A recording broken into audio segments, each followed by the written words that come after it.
জিনাজুতি কৰে শাসন কৰিলে একো কৰিব পৰা নাই অন্তত এই বুঢ়া মানুহৰ কাৰণে এযোৰ কাপোৰো দিব পৰা নাই আমাক ভোট দিয়ক আমি এই মানুহৰ কাৰণে ফুট বনাই দিম ফুট এটা বনাই দিম নমস্কাৰ গ্ৰহণ কৰিব ৰাইজ মই আপোনালোকৰ এই নিৰ্বাচনীত উঠি থকা আপোনালোকৰ অঞ্চলৰ পৰা আমি এবাৰ ইলেকশ্যন কৰিব গৈ আছো মানে তেওঁ যোনটো কথা ক'লে তেওঁ মিছলীয়া কথাক আপুনি কেতিয়াও ভৰসা নকৰিব ৰাইজ আমি দেখি আছো যে বিগত যোনটো ইলেকশ্যন পাৰ্টিয়ে আমাৰ ইয়াত ভোট জিকিছিল ইলেকশ্যন জিকিছিল তেওঁ আজিলৈকে চেহেৰা দেখাব অহা নাই ৰাইজ আনকি তেওঁ আপোনালোকে চিনি পায় নিশ্চয় তেওঁ সদায় থিয় হৈ থাকে দেখিছে আপুনি তেওঁলোকৰ কাৰণে ৰাইজ এটা কুৰ্চীলৈকে তেওঁলোকে বনাই দিয়া নাই মই ৰাইজ আপোনালোকক বিশ্বাস দিছোঁ আশা দিছোঁ যে মই যদি আপোনালোকে এই ইলেকশ্যনত জিকা মই তেওঁৰ কাৰণে ধুনীয়া এটা কাঠৰ চকী বনাই দিম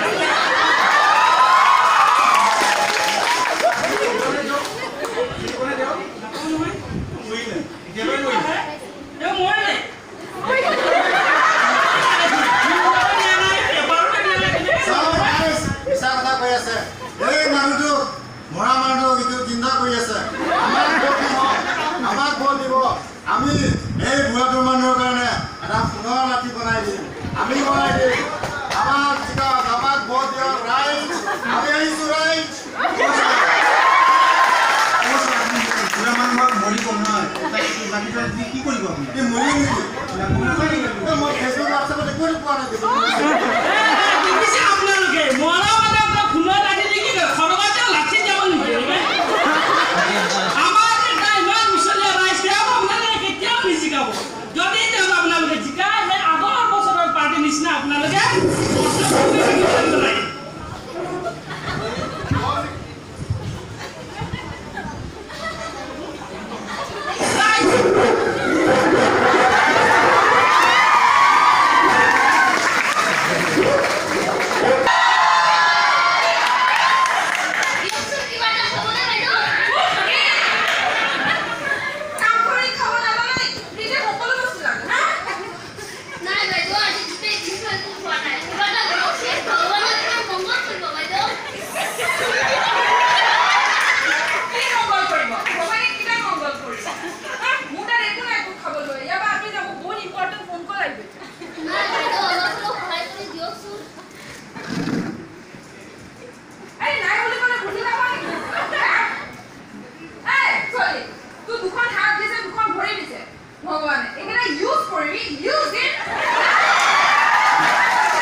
মাহতে আগতে কোৱা আছিলে নহয় ততে দিব নালাগে তাই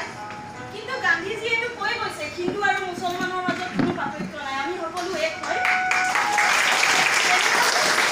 আমি তাই কিবা এটা খাবলৈ দিয়া উচিত কিন্তু কথাটো হয় দিছে কোন আমি কিবা এটা খাবলৈ দিওঁ তাই